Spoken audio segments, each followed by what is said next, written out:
c'est d'avoir cette vision de la langue qui n'est pas seulement une question de diversité, de rapport au pluralisme linguistique dans le sens où on dit, bon, il y a le français, mais il y a d'autres langues. Non, c'est aussi la question de la vie à l'intérieur du français, qui est aussi une vie de grande vitalité, de grande diversité. Donc je pense que c'est des enjeux, à mon avis, pour lesquels l'Afrique va être une priorité.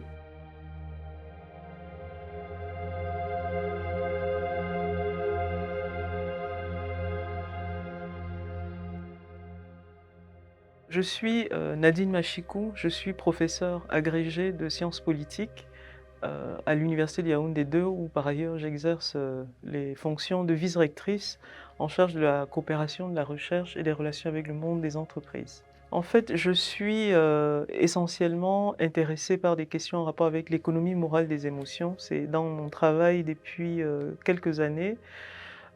J'ai travaillé sur la façon dont les émotions, par exemple la colère, dans le cas de la crise anglophone au Cameroun, pouvaient devenir disruptive et porter à un conflit qui est devenu un conflit ouvert avec maintenant 6000 morts.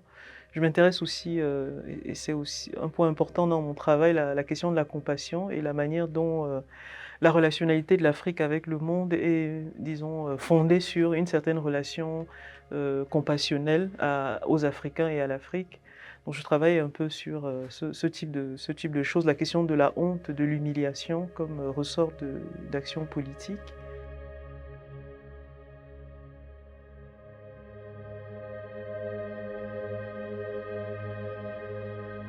Le défi, c'est les écologies scientifiques dans lesquelles les universitaires, les chercheurs sur le continent sont emmenés en fait à apporter des savoirs.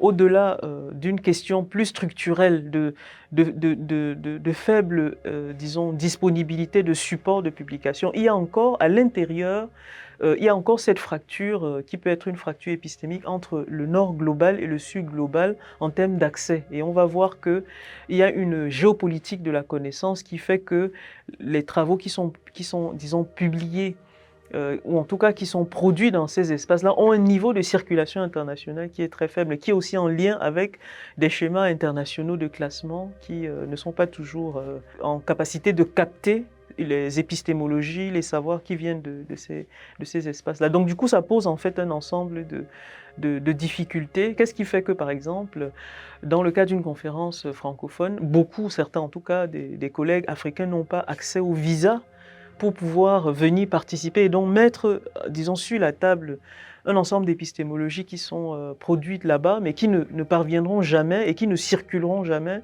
parce que ces gens n'auront pas la capacité de se déployer, en tout cas une capacité qui est empêchée par le fait du visa. Donc on voit bien qu'on a des dynamiques qui sont à la fois des dynamiques, disons, politiques, en l'occurrence c'est la politique de la mobilité, de la recherche, qu'on ne peut pas détacher en réalité de la circulation des savoirs eux-mêmes. Les savoirs qui circulent, la recherche qui est valorisée, c'est aussi les gens, c'est aussi des personnes, c'est aussi des sujets porteurs de ces savoirs, producteurs de ces savoirs.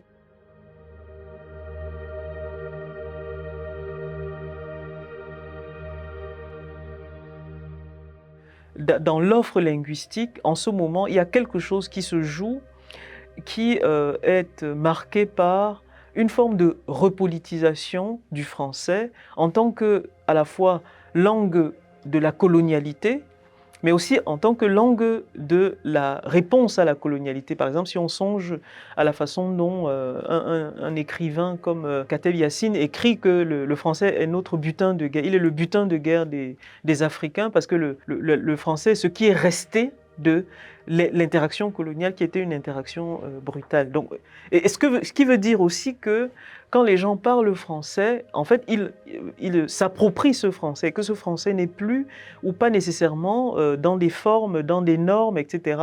Ce qui pose aussi la question de la pluralité des Français.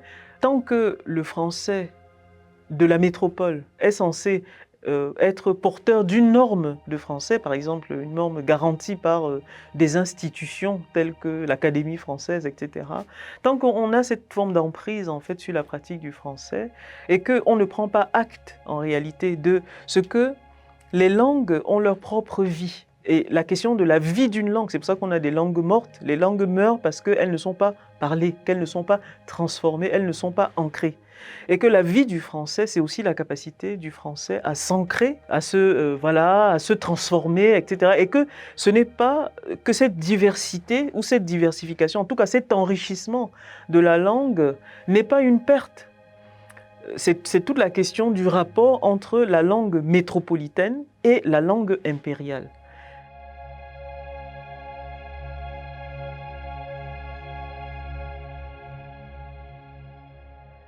La vie du français va se construire sur le continent africain. L'avenir du français, c'est l'Afrique. Parce que c'est d'abord un avenir démographique, tout simplement. En 2050, on aura près de 900 millions de personnes parlant le français qui seront des Africains. Donc ça veut dire aussi que, en réalité, l'attention et les priorités en matière de soutien aux Français doivent prendre acte de ce mouvement, mais qui est un mouvement qui doit prendre en compte le fait que les jeunes générations qui arrivent n'ont pas ce rapport historique aux Français. C'est pour ça que ces jeunes peuvent, par exemple, multiplier les usages, le français, mais aussi d'autres langues, mais aussi, etc. Et que, au fond, ce sont des questions liées à l'usage de cette diversité ou de ce pluralisme en fait linguistique qui doit être envisagé comme un enrichissement dans le respect de la spécificité du français que nous parlons. En fait, c'est ça aussi la question de la diversité. Qui doit être garantie et protégée en tant que telle, c'est-à-dire en tant qu'elle est aussi, dans son ancrage, dans sa vie propre, le reflet d'un dynamisme qui est aussi le dynamisme des populations, qui est le dynamisme de la création, de la créativité de la langue, et que c'est au fond autant d'enjeux sur lesquels il faut s'intéresser. Et ça suppose naturellement que nous ayons des supports de publication, que nous ayons en fait des espaces scientifiques qui permettent de protéger cela, qui permettent de célébrer cela, la force et la vitalité. On peut être porté à dire que la diversité linguistique, elle ne peut pas être pensée de façon autonome. C'est quelque chose qui doit être réinvesti dans l'espace politique en tant que aussi une des matérialisations de la gouvernance politique, et qu'on gouverne les langues comme on gouverne en fait les sociétés.